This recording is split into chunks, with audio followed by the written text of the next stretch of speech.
Hello all, my name is Supriya Raut and I'm a fourth year MBA student at AIMS Illinois and I'm a mentor at Aditya Joshi Mentorship. So the foremost thing is reducing blind guessing. तो आप जब question bank भी solve करते हैं, even the PYQ भी question solve करते हैं, जो भी आपको बुक में भी है, like you are not giving a proper test, but जब आप क्वेश्चन बैंक भी सॉल्व करें, आप ट्राई करें कि वहाँ पे भी आप ब्लाइंड गेसिंग ना करें. मतलब फॉर द फर्स्ट टाइम तुम देख सकते हो कि तुम्हारा कंसेप्ट, अगर मान लो तुम 60-50 पर तुम 60% श्योर हो, तो तुम अपना माइंड कैसे यूज़ करके उसको करेक्ट आंसर दिला रहे हो, तुम खुद पे चेक कर सकते हो.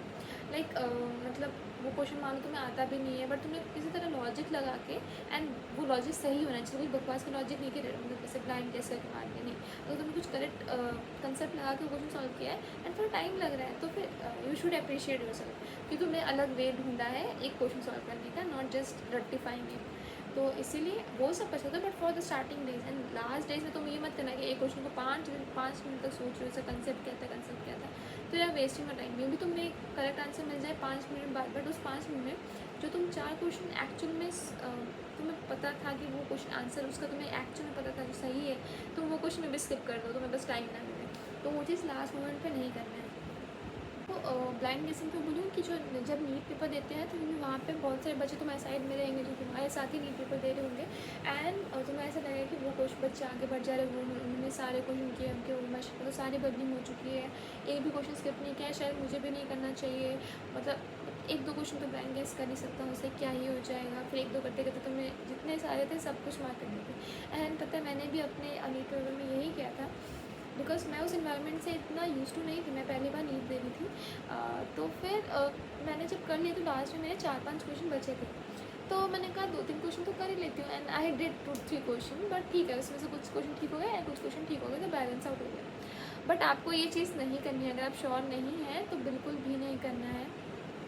एंड रेडी तो बिल्कुल नहीं होना कि बच्चों को बिल्कुल भी नहीं देखना है, अपने पे फोकस करना है. अपना स्ट्रैटेजी बनाओ कैसे तुम वहाँ पे काम करोगे. उसी इन्वायरमेंट से पहले यूज़ टू होने के लिए तुम अपने रूम में ही वो चीज़ क्रिएट कर दो, अपना शांति बनाओ, अपने फोकस रखो, टाइम लगे रखो, मतलब एक एक्चुअल में क्लॉक रखो वहाँ पे, ताकि तुम्हें एक्चुअल में पता चल सके कि क्या टाइम हो रहा है, कब तक क्या ख़त्म करना है.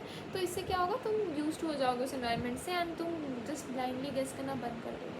एंड जब भी तुम एक क्वेश्चन बैंक सॉल्व कर रहे हो, तो मतलब जैसे कुछ गेम ऑफ पेपर्स टाइप, तो तुम अगर तुम्हें स्टार्टिंग क्वेश्चंस नहीं आ रहे हैं, स्किप करो. मतलब मेरे साथ क्या होता है कि स्टार्टिंग क्वेश्चन नहीं आया मुझे, तो मैंने पहले 3 क्वेश्चन नहीं आया मेरे को, तो मैंने पेज पलटा, नेक्स्ट जो भी इस पेपर पे था वो मैंने सॉल्व कर सकती, ये पूरा पेज मैंने छोड़ दिया. तो तुम भी ऐसे कर सकते हो कि तुम्हारा कॉन्फिडेंस आगे रखो, क्योंकि तुम्हें स्टार्टिंग के 4 क्वेश्चन ही नहीं आ रहे हैं, तो फिर तुम्हें आगे के क्वेश्चन कैसे आएंगे, तुम्हें यही फील होगा. तो मैंने पहले वो पीछे वाले क्वेश्चन कर लिए, एंड अच्छे से कर लिया मैंने टाइम के साथ. एंड जब मैं वापस आके मैंने क्वेश्चन देखा जिसमें ज़्यादा टाइम लगा, मैंने स्किप किया, जो जल्दी जल्दी हो रहा था मैंने किया.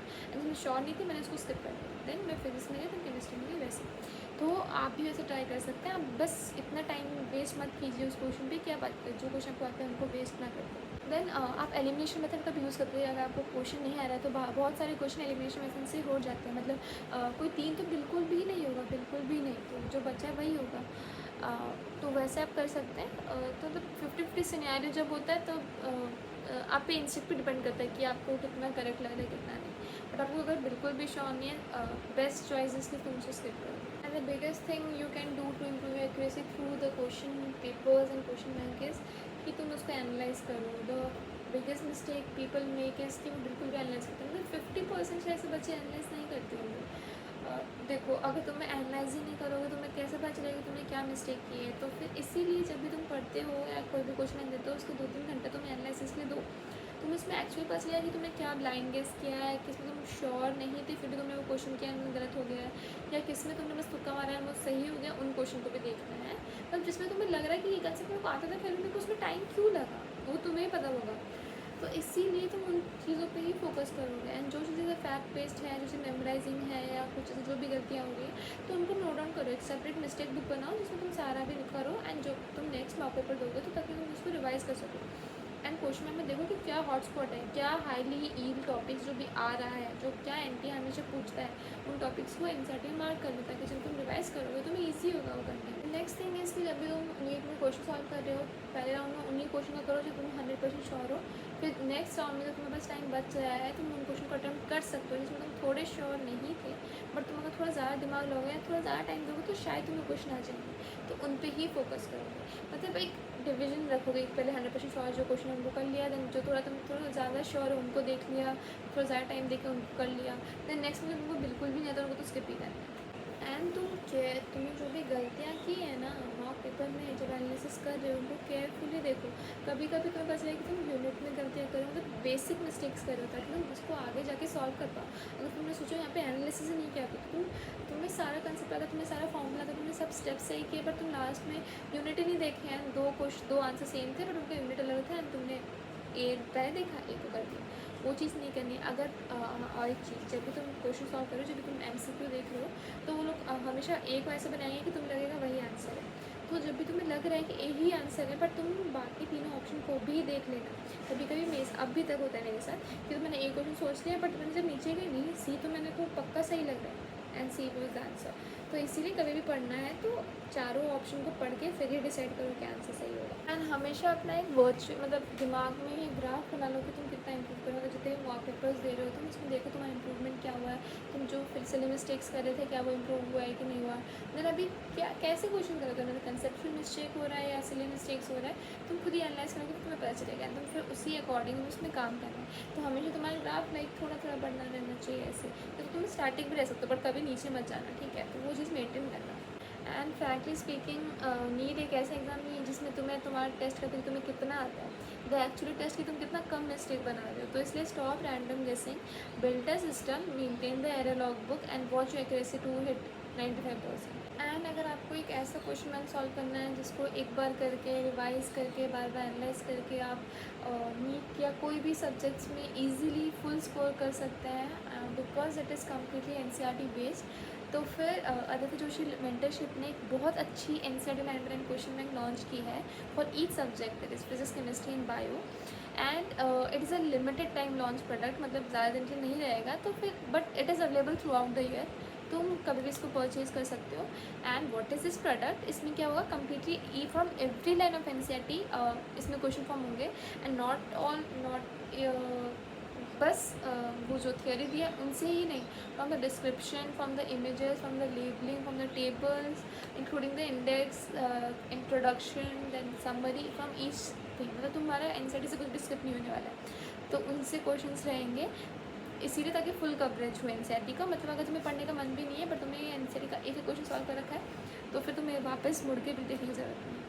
एंड इसमें बेनिफिट क्या होता है, क्योंकि देखो बायो में तो ठीक है बच्चे NCERT पढ़ते ही पढ़ते हैं, बस कोई ऑप्शन नहीं रहता है, बट फिजिक्स केमिस्ट्री में कुछ चैप्टर्स रहते हैं जो तुम फिजिक्स में तो मतलब बहुत कम ही लोग पढ़ते होंगे NCERT, केमिस्ट्री में मतलब कुछ सब्जेक्ट को पढ़ना चाहिए, कुछ चैप्टर को पढ़ना चाहिए, बट कम्प्लीटली तो कोई बच्चा नहीं पढ़ सकता। तो ये उनके लिए बेस्ट है कि आपको टाइम भी बचाना है, आपको NCERT पढ़ने का मन भी नहीं है, फिर भी आपको एक फुल NCERT कवरेज मिल रहा है। एंड बेस्ट हाईलाइट है कि अगर किसी बच्चे को नहीं पता है कि वो कहाँ से क्वेश्चन करना है, क्योंकि उनको मतलब दिस सॉल्व द मेजर जो प्रॉब्लम होता है उनको सॉल्व कर देता है कि अगर आपने एक बेस लेवल का क्वेश्चन सॉल्व कर लिया कि मतलब आपने जो NCERT में जो भी प्रॉब्लम्स है, जो भी स्टेटमेंट आपको उनका पता आइडिया है, तो फिर आपका तो काम यहीं पे आधा काम हो ही गया ना। कि मतलब आपको अगर आपने ये कर लिया तो मतलब आपको डरने की बात नहीं है कि आपका सिलेक्शन नहीं होगा। इतना कर लिया तो मैं गारंटी दे रही हूँ कि आपको एक कॉलेज में तो पक्का सिलेक्शन हो जाएगा। उसके बाद अगर आपको रैंक इंप्रूव करना है, बाकी जो भी क्वेश्चन बैंक वगैरह है वो सब सॉल्व कर सकते हो, पर इससे आपका एक बेसिक लेवल तो पक्का क्लियर हो जाएगा that I guarantee you. And the major selling point is कि देखो फिजिक्स में जो होता है ना बहुत सारे क्वेश्चन करने पड़ते हैं ताकि तुम्हें पैटर्न समझ में आए कि तुम्हें कैसे पैटर्न ऑफ क्वेश्चन करना है, कि क्या वैरायटी ऑफ क्वेश्चन आ सकते हैं, मतलब क्या सिनेरियो अलग हो सकता है। तो उन सब के लिए क्या होता है बच्चे 3-4 बुक्स खरीद लेते हैं एंड उन्हीं में उनका ब्रेन काम करना बंद कर देता है, क्योंकि देखो सब बुक्स में अलग अलग वे ऑफ सॉल्विंग रहते हैं, अलग अलग मेथड ऑफ सॉल्विंग रहता है, तो बच्चे कन्फ्यूज हो जाते हैं। इसीलिए एक ही सोर्स लो जिसमें इतने क्वेश्चन हो and that too from completely NCERT based. तो आपको मतलब फालतू में वो जो 1000, 2000, 3000 की बुक खरीदते हैं वो आपको खरीदना ही नहीं पड़ेगा। जब वो पूरे क्वेश्चन हैंड पिक मिल रहा है, डायरेक्टली फ्रॉम NCERT मिल रहा है, तुम क्यों फालतू में out of the box question करोगे and even at a cost कि तुम अपना टाइम वेस्ट भी कर रहे हो एंड वो क्वेश्चन आने भी नहीं वाले। तो इसीलिए this is the best thing इस प्रोडक्ट के क्वेश्चन बैंक के बारे में। And about the pricing, for physics it is 299, for chemistry it is 299 and for bio it is 299। तो मतलब तुम लोग 299 में अगर तुम्हें एक सब्जेक्ट मिल रहा है तो तुम दिन में ही उड़ा दोगे भाई पिज़्ज़ा खा के एक चीज़। तो तुम इसीलिए फॉर दिस लेस प्राइस तुम अगर ये चीज़ को मिस कर रहे हो तो फिर शायद तुम्हारा रैंक अफेक्ट हो सकता है। देखो क्योंकि इसमें कम्प्लीटली NCERT बेस्ड है ना, तो फिर ये तुम्हें करना ही है। अब तुम NT वाले तो NCERT से ही पूछेंगे। So do take it, it will benefit you. And if you want to do a daily question practice, then revise करना है, एनालिसिस करना है, तो this is the best source without wasting any money. And if you really like the video, please do like, share and subscribe.